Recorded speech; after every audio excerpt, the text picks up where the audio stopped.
halkan waa galbeedka qaaradda Afrika waa wadanka Ghana oo u dhaxeeya Nigeria iyo Ivory Coast waxa ku nool ku dhawaad 30 milyan oo ruux qiyaasii u dambeeyay ee laga sameeyay halkaasi dadka tiradaasi ah waa ay ku kala duwan yihiin xagga diimaha ay kala haystaan iyo caadooyinka soo jireenka u ah ee ay ku dhaqmaan bulsho kasta oo deegaan ku nool waxa ay haysataa dhaqan iyo caado u gaar ah dadka intooda badan waxa ay rumaysan yihiin diinta Masiixiyadda kuwaas oo lagu qiyaaso 71% tirada muslimiinta waxa lagu sheegaa 23.6% tirada soo hartayna waa inta aaminsan diimaha kale gaar ahaanna diimaha maxalliga ah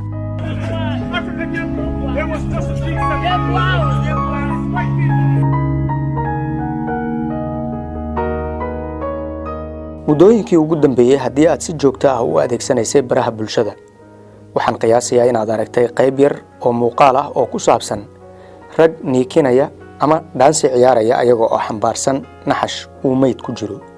muuqaalkaasi waxa uu aad u soo shacbaxay xilligii uu darnaa faafitaanka iyo saamaynta koronaha sidaas darteed kooxdaasi meydka u ciyaarta ayaa muuqaalkooda iyo sheekadoodaba caan baxday waqtigaas oo meelaha lagu faafiyeyna ay ugu badnayd TikTok oo dad badanna ay u soo qaateen si qaraaxo ama shactira ah laakiin waa arrin ka weyn qaraaxo iyo madadaalo intii aan isla naqaanay ah haddaba maxaad ka ogtahay dhaqanka ku saabsan in meydka loo heeso isla markaana loo qoob ciyaaro sidee ayay ku soo bilaabatay ujeedkuse muxuu yahay warbixintan xiisaha leh ayaanu ku soo qaadanaynaa ee nala soco adiga oo mahadsan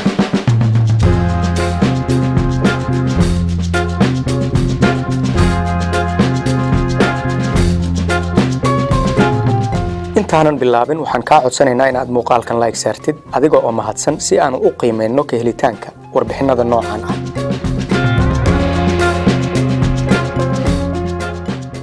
haa waxaan ahay ninka ugu caansan dhinaca qoobka ciyaarka lambarka koowaad ayaan ka ahay kuwa ku qoob ciyaara naxashka caalamka oo dhan muuqaalka baraha bulshada dhex wareegayay muddooyinkii ugu dambeeyay ma ahan filim la jilay ama musalsal ay diyaariyeen koox majaajilistayaal ah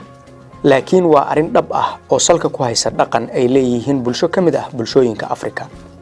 wadanka Ghana ee galbeedka qaaradda Afrika waxa ka jira dhaqan yaab badan oo ku saabsan in meydka marka loo diyaarinayo in la aaso in xilligaasi loo heeso music iyo gurbaana loo tumo isla markaana ay niikiyaan ama qoob ciyaaraan dadka qaraabada iyo asxaabta la ahaa meydka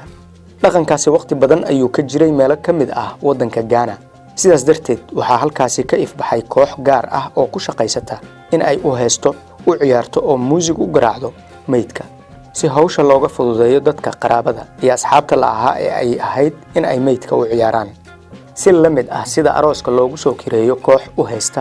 oo u ciyaarta ayaa meydkana loogu soo kireeyaa koox u heesta oo u ciyaarta marka la joogo wadanka Ghana waxa laga yaabaa inaad isweydiinayso maxaa marka horeba keenay in qof dhintay loo heeso oo loo qoob ciyaaro halkii laga murugoon lahaa dhimashadiisa waa sax waa waxay ka siman yihiin guud ahaan bulshooyinka kale ee caalamka in loo murugoodo oo tiiraanyo loo muujiyo marka uu qofku geeriyoodo laakiin bulshadan ku nool wadanka Ghana taas bedelkeed waxa ay rumaysan yihiin in meydka oo la ixtiraamayo la muujiyo farxad iyo reyn qofka dhintay waxa loo rajaynayaa nolol cusub kana qurux iyo raaxo badan midii uu adduunka ku haystay sidaas darteed waxa ay aaminsan yihiin in qofkaasi dhimashadiisa kadib la muujiyo farxad iyo damaashaad halkii laga murugoon lahaa waa dhaqan cajiib ah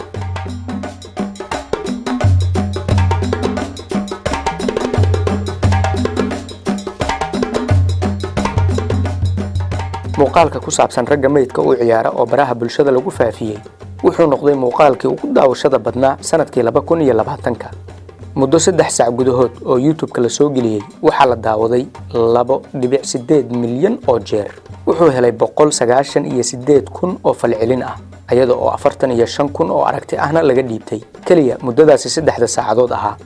6 bilood kadib muuqaalku waxa uu helay 121 milyan oo daawasho ah dadka badankood waxay uga falcelinayeen si qosol iyo madadaalo leh Emmanuel Duku waa agaasimaha kooxda meydka u qoob ciyaarta ee wadanka Ghana waa nin ku caan baxay hawshan dadka qaar xirfadiisa ay kula kaftamaan dadku waxay ii arkaan sida malakulmood inaan ahay waxay igu la kaftamaan adigana marka aad dhimatid waa lagugu dul niikin doonaa dhaqanka ku saabsan in meydka oo naxashka ku jira loo heeso waxa ay taariikhyahanadu tilmaamaan in uu soo bilowday qarnigii 15aad halka kuwa kalena ay tilmaamayaan in uu ahaa qarnigii 18aad waxaana la sheegaa in ay bilaabeen dad muhaajiriin ahaa oo ka hayaamay waddanka Itoobiya oo gaaray dalka Ghana kooxdan meydka u haysta una ciyaarta ayaa lagu soo kireystaa lacag $172 u dhiganta marka loo eego lacagta Ghana lacagtaas wax weyn oo qaali ah kama ahan Ghanaiska xaggooda marka meydka arrimihiisa lagu furdaaminayo kooxdu in ay haysto oo ciyaarto kaliya ma aha xitaa iyaga ayaa soo qaabeeya naxashka meydka lagu qaadayo naxashka qaabku uu ekaanayo waxa ay ku xiran tahay xirfadda uu ka shaqayn jiray qofka geeriyooday tusaale haddii uu ahaa qof diyaarad ka shaqeeya naxashkiisa waxaa loo ekaysiinayaa diyaarad haddii uu ka shaqayn jiray beeraha kakaawga naxashkiisa waxaa loo qaabaynayaa sida uu u eg yahay miraha kakaawga kadib saacado badan ayaa loo heesayaa oo loo ciyaarayaa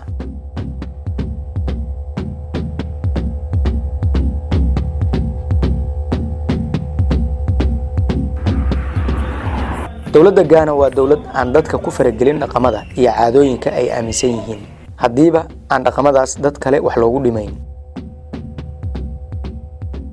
halkan waa xafiiska laga maamulo kooxda meydka u haysta waxa u yaala labiska iyo agabka loogu talagalay marka meydka loo dabaaldegayo waxaan noo yaala dhar tiro badan waxaan ugu talagalnay in aan noqono dadka ka soocan waxaan ku labisanaynaa kaba ku haboon dharka aan xiranayno sababta aad u aragteen muuqaalada ku baahay baraha bulshada waa inaan nahay dad ka duwan inta kale aad ayaan u tababaranay waxaan nahay dad xirfadooda jecel oo aad ugu qanacsan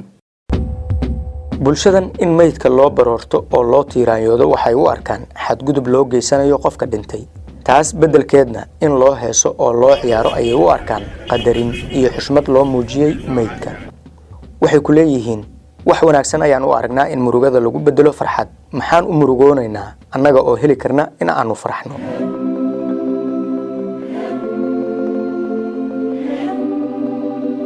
aniga ahaan waxaan aaminsanahay in qof kasta uu leeyahay hibo u gaar ah waa lagama maarmaan in hibadaada aad muujiso aniga hibadaydu waa qoobka ciyaarka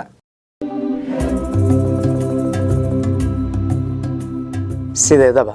in la qoob ciyaaro ay meelaha qaar dhaqan xumo ka tahay laakiin halkan waa waxa ugu weyn ee qof la jecel yahay oo geeriyooday lagu maamuuso waa dhaqan la yaab leh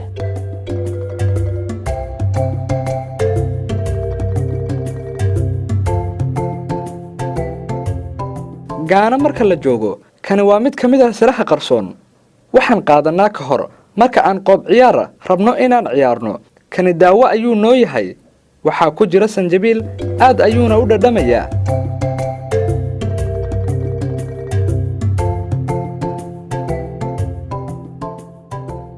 fadlan haddii ay warbixintan ku cajibisay haylaawin in aad muuqaalka like saartid adiga oo mahadsan nala wadaag aragtidaadu waa muhiim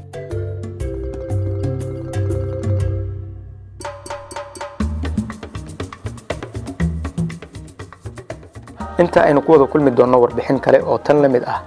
waxaan idinku dhaafaynaa sidaas iyo nabadgelyo